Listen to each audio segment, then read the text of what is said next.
Hi, yeah, new year, new feature. I'm going to try and make this a regular monthly thing, if you like. This is Recent and Decent. It's my kind of end of the month roundup of my favorite new records. Plus, I'll also mention anything current that's happening, newsworthy, interesting to me, musically speaking. So this is it, January 2023. Okay, yeah, starting up with some reviews, new releases. I promised I would do this. Yes, it's John Cale's Mercy. Yeah, I did talk about this in the primer video I did for John's back catalogue. And yeah, his 17th solo album. And yeah, before I go any further, I do think it's his best record since Homo Sapiens in 2005, I think. Why? Well, there's the kind of a stylistic consistency I get on this one. There wasn't quite there on either Black Acetate or the Nookie Wood albums. But mostly the consistency comes in the feel. It's a very dark record. It's a very sad, concerned, kind of scared record in places. And I think, yeah, it just reflects, what John's experience was of the last few years, living through, the pandemic and all the kind of the political division, the violence, the upheaval, the uncertainty, the war, the ongoing climate crisis. All of these things, I would say, cast very long shadows on Mercy. Yeah, the opening, the title track, Mercy itself, it sets the scene beautifully. It's this very resigned, almost a sighing kind of plead for mercy. John sings, wolves getting ready, they're going to buy more guns. It's very mournful, very sad and beautiful. But there's still hope in this song, I feel. That hope of mercy. Yeah, sonically the album is heavily electronic, but I think despite that, and despite the wealth of contributors, you have Ways Blood, Actress, Animal Collective, Tay Shy, Fat White Family. Despite all that, it feels entirely John's. And the credits tend to reinforce that. If you look, it says John Cale, vocals, synths, piano, guitar, bass, drums. They're all credited to John. It feels like a very singular work despite all those collaborators present. Yeah, there's a kind of rich, almost a digital sheen to the album. It puts me heavily in mind of Lowe's double negative album in places, all that kind of, weird use of sidechain compression to make things kind of explode and swell. But it's that kind of single-minded consistency of vision that I really get from this album. If you think of something like the last two David Bowie albums, like Black Star, but tempered with kind of the reflective kind of edge of The Next Day, the album before that, I think Mercy channels a lot of those feelings for me. Yeah, there are songs here that reference the past. Some of them just represent the Europe of the past.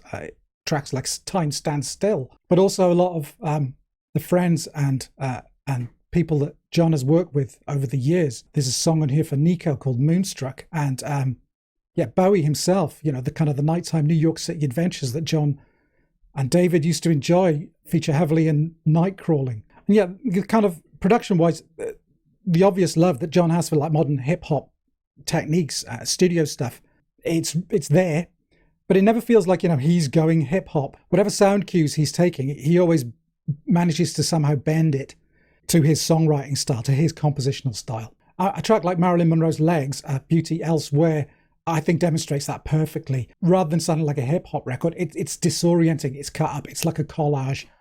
And if anything, it brings to mind to me some of the kind of later Scott Walker stuff like Tilt or Drift, slightly less jarring, slightly less scary, but it's a world away from hip hop. Some favorite tracks. Well, yeah, I've talked about Mercy, the opener. I think that's lovely. I think Not the End of the World really catches that doomed uncertainty of the record. It really channels a lot of the feeling of that Music for a New Society era of John Cale. It's very sad and ghostly. Bruised song, but it has a wonderful vocal performance from John. Yeah, I Know You're Happy is kind of almost a bittersweet, like a double-edged love song of sorts. And it's got some very sweet kind of Another Green World era kind of Eno keyboards on it, and this kind of sad, happy electronic pop edge. I think it's lovely. And then to close the album, it ends with Out Your Window, which puts, Cale squarely back behind the piano. Very dramatic, very pounding, almost a panicked kind of plea. Yeah, very unsettling, very jarring. It has this feeling of almost embracing this kind of shared oblivion that he worries so much about throughout the album. Yeah, I really like Mercy a lot. I've read this elsewhere, but it's true. I think it's a lovely kind of late night record. It's kind of quite sad, but it's shot through with this kind of love and defiance and this, enveloping warmth that it has. I think it's a great John Cale album. And that means I think it's a great album. Yeah, so second up, I have Guided by Voices' latest album, which is La La Land. Yeah, this may be another GBV album, more Bob Pollard, same old, blah, blah, blah. But wait, with this album, as with last year's Tremblers and Goggled by Rank, this latest iteration, if you like, of Guided by Voices are embracing their epic side. Yeah, Bob has always kind of revered that late 60s, early 70s kind of prog rock sound. And on this album, it sounds like he's having a real good crack at that. The songs develop a little more. And previously, where some of these bits may have been tossed off into like little 1-minute songs, 45 seconds, he's tying them all together and making these little mini prog epics, sometimes hitting what are quite dizzying heights for GBV. We're talking 6-minute tracks here. Anyway, yeah, this album packs quite a lot into 35 minutes. There's a great run of 3 here, which starts with Ballroom Etiquette, which has got this kind of jangly, kind of sweet kind of tangle of beat pop harmonies. It's very pretty Bob Pollard. And that's followed up by Instinct Dwelling, which does that trick they have of modulating its kind of chug into this offbeat rhythm that kind of seems to spring up out of nowhere.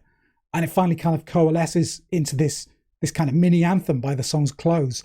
Bob does this very well. And then this run of 3 concludes with Queen of Spaces. Acoustic guitar, piano, strings. I mean, what's going on? This is lovely. It's like early Guided by Voices songwriting, but kind of bolted onto almost kind of moody blues textures. Somehow it works. It's a beautiful little song. Yet Slowly on the Wheel is that 6-minute epic here. It's this kind of pint pot kind of song suite, if you like, of colliding bits, which is strung together with this nagging, like simple single note piano riff. Yeah, it's really cool. It's the most adventurous I think GBV have sounded in, well, ever. And as usual with GBV, there's always one little track that just kind of gets under your skin. And the one for me here is Caution Song. It's got this halting rhythm and this riff, which collides with this really chiming kind of pop melody. I get a very strong early REM vibe with this one. Yeah, it's super pretty. And clocking in at just over 2 minutes, this was one that could have gone on longer. Yeah, so, La La Land. Yeah, it's GBV, but not quite as we know it. I like it a lot. It's reassuringly them, but kind of refreshingly jumbled up. Yeah, it's well worth, just over half an hour of your attention. I recommend it. Okay, yeah, just the 2 records this month that I'm going to talk about. I'll move on to kind of media, in other words, looking at musical stuff that's, not records, other things like that. And for me, this month has seen the arrival of Fight the Power, How Hip Hop Changed the World. It's a 4-part documentary series written, presented by Chuck D of Public Enemy. Yeah, it's a BBC PBS co-production, and it is currently, airing on BBC Two in the UK.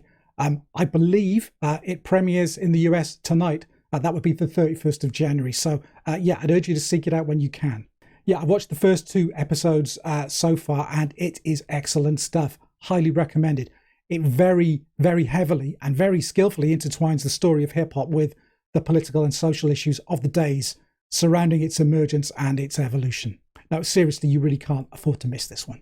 And we've had all the good and now the bad. I do hope every month doesn't end this way. Yeah, this has been a bad month for losing some big names in the music world.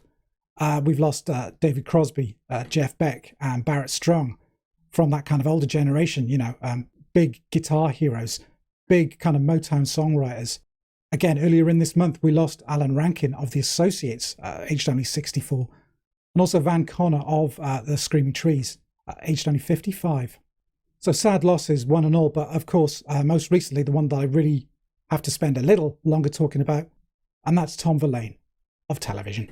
Yeah, for most people, just saying the 2 words Marquee Moon would be enough, but as well as just being, a fantastic guitarist and an amazing lyricist as well, I think, with Television.